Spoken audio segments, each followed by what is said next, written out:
முருகனுக்கு ஏன் அரோகரா என்று சொல்கிறோம் தெரியுமா? அது வெறும் முழக்கம் இல்லை, இது ஒரு ஆழமான வேண்டுதல்.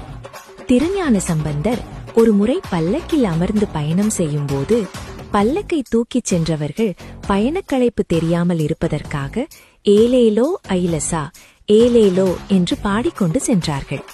இதை கேட்ட திருஞான சம்பந்தர் அதற்கான அர்த்தத்தை கேட்டார். அதற்கான பொருள் யாருக்கும் தெரியவில்லை. அதை அடையித்து பொருள் இல்லாத ஒன்றை சொல்வதை விட அரஹரஹர என்று சொல்லுங்கள் என்று திருஞான சம்பந்தர் கற்றுக் கொடுத்தார். அதன் பிறகுதான் அரஹரோஹர என்று கூறும் பழக்கம் தொடங்கியது. அரோகரா என்ற சொல் அரஹர ஓஹர என்ற தெய்வீக வார்த்தைகளின் சுருக்கமாகும். ரோகம் என்றால் நோய், அரோகம் என்றால் நோயில்லா நிலை, அரண் என்றால் காப்பவன், ஹரன் என்றால் துன்பத்தை நீக்குபவன். அதாவது முருகா, நோய், துன்பம், பாவம் எல்லாவற்றிலிருந்தும் எங்களை காத்து நீக்கி அருள்வாயாக என்பதே இதன் முழு அர்த்தமாகும். அதனால்தான் காவடி, தைப்பூசம், கந்தசஷ்டி, கிருத்திகை நாட்களில் பக்தர்கள் ஒரே குரலில் வெற்றிவேல் முருகனுக்கு அரோகரா என்று முழங்குகிறார்கள்.